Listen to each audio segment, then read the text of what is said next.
It is the year 878 CE. The city of Canton in modern-day Guangzhou is burning. For centuries, this city flourished as a center of trade in ancient China.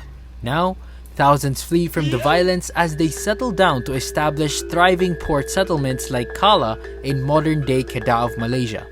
Many of these refugees are merchants from the Arabian Peninsula, who bring not only their trade of goods and spices, but a religion that would come to change the very fate of the region, Islam.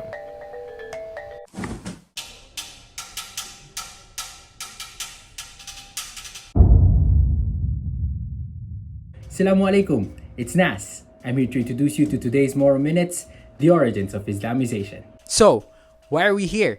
Well, we're here because the history being taught in our schools today fails to provide a complete account of our historical significance in the affairs of Southeast Asia. We're here to discuss moral history not just to contribute to a national identity that goes beyond colonial subjugation, but to also give justice to the importance of the moral minority in Philippine society, a minority that I am a part of. A great introduction to the rich moral history requires us to look into this wave of Islamization that swept throughout Southeast Asia. While we are discussing these things, we need to think about three important questions. Number one is to ask ourselves why Islam was accepted by the Southeast Asian natives. Number two is how Islam was propagated throughout Southeast Asia. And lastly, what makes these events important to our understanding of the struggles that the Moro people face today. With these in mind, let's proceed to the show.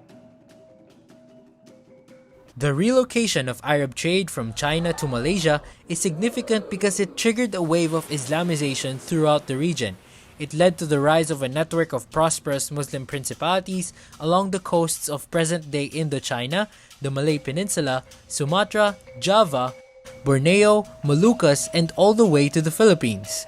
Most notable among these principalities are Malacca and Brunei, who became centers of trade and influence in their respective regions.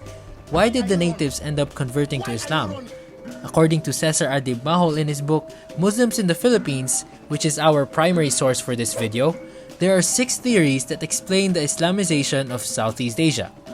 The most popular theory is that Muslim traders brought Islam with them, marrying local women and raising families that served as the nuclei of Islamic expansion. The second theory tells us that Sufi missionaries came to Southeast Asia specifically to convert the natives to Islam. In the third theory, Islam served as a political instrument that legitimized the leadership of Muslim rulers who sought alliances with the growing Muslim community in the region. The fourth theory asserts that the Islamic conversion of rulers was economic in nature. Arab merchants dominated maritime trade all the way from the east coast of Africa to ancient China, and access to this prosperous trade was dictated by the patronage of Muslim traders. The fifth theory attributes Islamization to the satisfaction of the natives' spiritual expectations and aspirations. Islam elevated their sense of self-worth, heightened their awareness of an international community, and promoted practices that fit well into local cultures. On the sixth and final theory, Islamization was a religious and political reaction to the arrival of the European colonizers and their Christian beliefs. This is largely due to the former having established itself as a sort of pre-nationalism in the region, while the latter succeeded only in alienating the local populations due to the nature of the Europeans' repressive colonial rule. It is important to note that the speed and nature of Islamization varied in different places and at different times. While we may be inclined to believe that one or some of these theories are superior over the others, the most inclusive and probably correct way to understand the Islamization of Southeast Asia is to accept that all these theories are valid, although they are applicable only to very specific contexts and periods of time. Let's illustrate how Islam as a religion was introduced to the peoples of Southeast Asia. Mahol attempted a rough periodization of how Islamization would have occurred throughout the region. They are as follows. Foreign traders would establish small Muslim settlements by marrying into the ruling class and raising families of their own, possibly wielding some form of political power. Next, Muslim missionaries would arrive and find a local population that is receptive of Islam, possibly due to the increasing power and influence wielded by the Muslim descendants of the foreign traders. After some time, learned Muslim men from other lands would come to claim power. which entrenched the older Muslims among the population and encouraged further conversion. The establishment of sultanates created political institutions that were mutually supported by religious structures already laid down by previous generations. Eventually, increasing contact with other Muslim settlements solidified Islamic consciousness.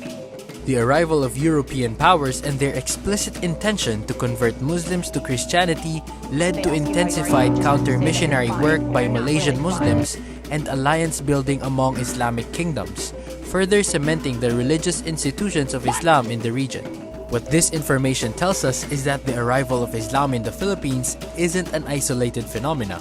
The conversion of natives to Islam occurred through a slow and subtle process of immersion with local cultures and traditions. When the European colonizers arrived, their efforts to Christianize the Muslims were halted because Islam had entrenched itself as a way of life. Muslim society had advanced far enough to manifest a pre-nationalist sentiment amongst people of the same faith, pushing vastly diverse groups to unite against these perceived foreign invaders. The nature of Islam's arrival created a distinct cultural identity that united the diverse Moro people against foreign occupation, and this resistance is built upon a sense of patriotism and camaraderie that we as a nation can learn from. Knowing this brings us closer to understanding the parallel yet essentially different history of the Moros. An inclusive national identity must be built upon the knowledge that history was experienced differently by our minorities, and failing to acknowledge these differences only alienates minorities further. As Philippine history continues to be denied a place in our high school education system, we must ask ourselves what other important parts of our shared national history are we forgetting to pass on to the next generation.